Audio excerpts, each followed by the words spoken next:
Hello friends, मैं doctor Jayshree Patel. Welcome to my channel. अभी तक आपने मेरा चैनल सब्सक्राइब नहीं किया है तो प्लीज़ सब्सक्राइब कर दीजिए ताकि जो मैं अपना अगला वीडियो हेल्थ रिलेटेड बनाऊं वो आप तक पहुंच सके। और जिसने भी सब्सक्राइब कर दिया है उसको मेरा बहुत बहुत थैंक यू। तो आज हम बात करेंगे विटामिन B12 के बारे में। तो हम खाना लेते हैं उसमें से हमें कई प्रकार के विटामिन मिलते हैं। विटामिन दो प्रकार के होते हैं। एक होता है फैट सॉल्युबल जिसमें आता है vitamin A, vitamin C, vitamin D और विटामिन के, जो हमारे शरीर के अंदर फैटी टिश्यू में स्टोर होता है। हमारा शरीर उसे फैटी टिश्यू में प्रिजर्व कर देता है। तो हमारे शरीर को उसकी जितनी ज़रूरत होती है उतना यूज़ करता है, बाकी का अपने शरीर के अंदर प्रिजर्व कर देता है। तो हमें उस विटामिन की ज़्यादा कमी नहीं होती। दूसरा आता है वाटर सॉल्युबल विटामिन। तो उसमें आता है विटामिन B12। वो हमारे पानी में घुल जाता है तो हमारा शरीर उसे अपने शरीर के अंदर ज़्यादा देर तक नहीं रखता। हमारे यूरिन के मार्फत वो विटामिन B12 बाहर निकल जाता है। तो हमें विटामिन B12 की कमी ज़्यादा हो सकती है। विटामिन B12 हमें रेगुलर लेना ही होता है। अगर नहीं लेते तो हमें B12 की कमी हो जाती है। विटामिन B12 को साइनोकोबालामाइन कहते हैं। तो आज हम बात करेंगे कि विटामिन B12 हमारे शरीर के अंदर उसका क्या काम है, उसकी कमी कैसे हो सकती है और उसकी कमी पूरी हम कैसे कर सकते हैं। तो सबसे पहले हम बात करेंगे कि विटामिन B12 हमारे शरीर के अंदर क्या काम करता है। डे टू डे लाइफ में हमें B12 की बहुत ही ज़रूरत होती है। आजकल ज़्यादा से ज़्यादा लोग B12 की कमी से परेशान होते हैं। तो B12 हमारे शरीर के अंदर क्या काम करता है। तो सबसे पहले आता है कि वो हमारे ब्लड में RBC बनाने में हेल्प करता है। तो उसके लिए हमारा RBC लेवल अच्छा रहता है।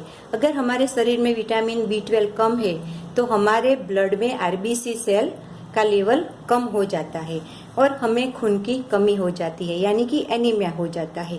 दूसरा आता है B12 हमारे ब्रेन को स्वस्थ रखता है, मस्तिष्क को अच्छा रखता है। तो हम अच्छा सोच सकते हैं, याददाश्त हमारी अच्छी रहती है। तो ब्रेन को स्वस्थ रखता है। तीसरा आता है हमारे शरीर के जो नर्वस सिस्टम है उसे स्वस्थ रखता है।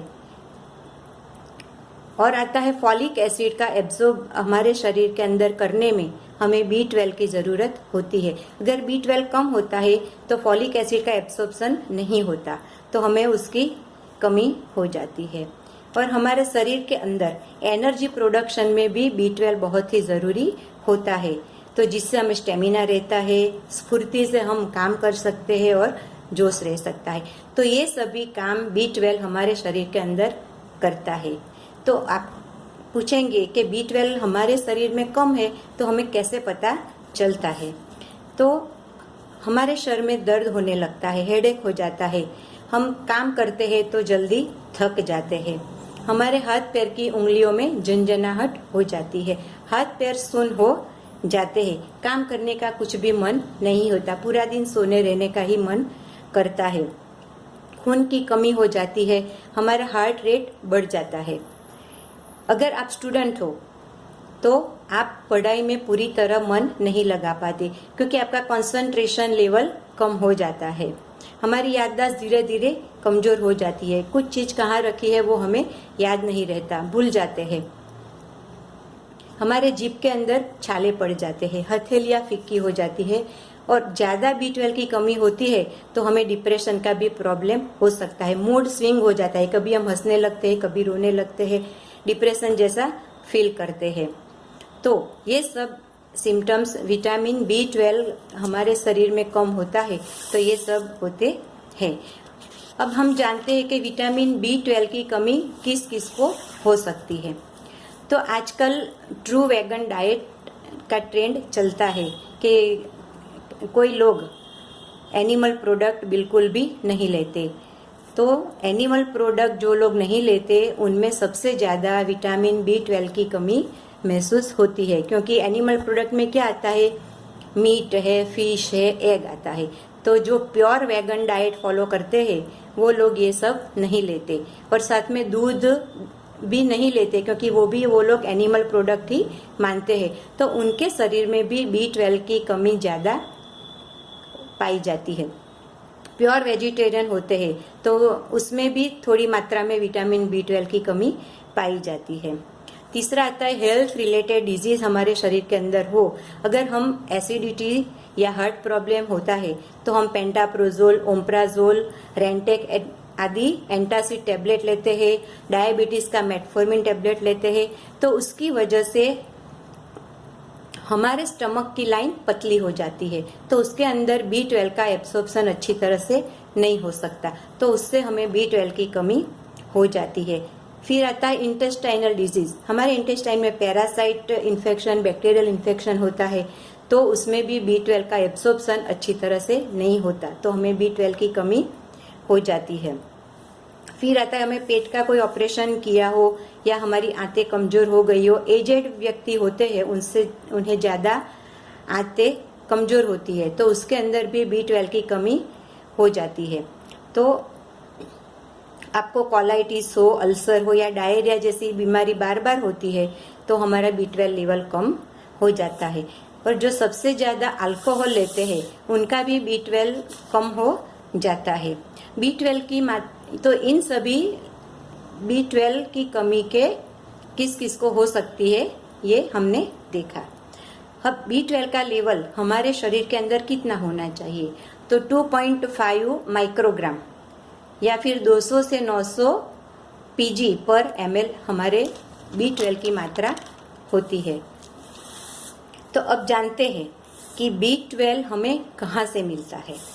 तो सबसे पहला आता है एनिमल प्रोडक्ट, यानी आप मीट, फिश, एग आदि लेते हो तो उसमें सबसे ज़्यादा हमें विटामिन B12 मिलता है।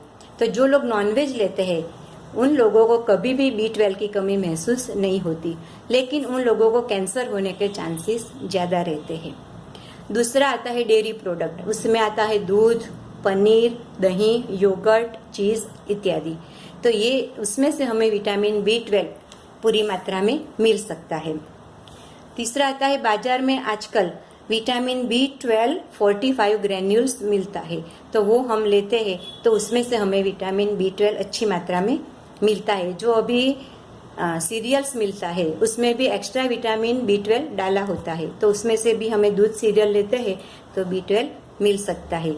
और सोयाबीन आता है, उसके सोया स्टिक आता है, सोया मिल्क आता है, सोया पनीर यानी उसको टोफू बोलते हैं, तो उसमें से भी हमें B12 मिलता है। स्प्राउट्स जो हम दाल होता है उससे स्प्राउट करते हैं, गुजराती में फणगावेला बोलते हैं, तो उसका जो अंकुरित अनाज होता है, अंकुरित पार्ट होता है, उसमें B12 होता है। तो हमें 1 कटोरी अंकुरित अनाज हर रोज खाना चाहिए। मूंग है, मठ है, चना, मेथी, कोई भी चीज आपको जो अच्छी लगे वो, तो उसमें से हमें पूर्ति मात्रा में विटामिन B12 मिल सकता है। हरी सब्जियां में भी थोड़ी मात्रा में हमें विटामिन B12 मिल सकता है। और विटामिन B12 का सप्लीमेंट लेना पड़ता है। किसी को ज़्यादा तकलीफ होती है तो B12 का टैबलेट आता है वो लेना पड़ता है। उसका इंजेक्शन आता है विस्कोफॉल, उसका 5 इंजेक्शन का कोर्स आता है, 1 दिन छोड़ के दूसरे दिन, ऐसे ऑल्टरनेट डे हमें 5 इंजेक्शन का कोर्स पूरा करना पड़ता है। अगर इंजेक्शन लेने के बाद भी हमारा शरीर थोड़े दिन के बाद फिर B12 की कमी हो जाती है, तो वो ना हो तो उसके साथ हमें विटामिन C का इंजेक्शन लेना पड़ता है और साथ में फॉलिक एसिड भी लेना पड़ता है। तो ये तीनों हम साथ में लेंगे तो हमारा शरीर में जल्दी विटामिन B12 फिर कम नहीं होगा। तो इस तरह से विटामिन B12 हमारे शरीर के लिए बहुत ही जरूरी है। तो किसी को भी वो उसकी कमी है तो जल्दी से जल्दी उसका ट्रीटमेंट कराइए। तो दोस्तों, कैसा लगा मेरा ये वीडियो B12 के बारे में? अगर अच्छा लगा हो तो आप अपने दोस्तों या रिलेटिव्स के साथ शेयर कीजिए ताकि उन लोगों को भी पता चले कि विटामिन B12 क्या है, उसकी कमी से हमें क्या क्या हो सकता है। तो ये अगर आपको कोई तकलीफ हो हेल्थ रिलेटेड या B12 के बारे में कोई भी क्वेश्चन आप पूछना चाहते हो तो नीचे कमेंट बॉक्स में आप लिख दीजिए, ताकि मैं अपनी तरह से उसे सॉल्व करने की कोशिश करूँगी। Stay healthy, stay happy.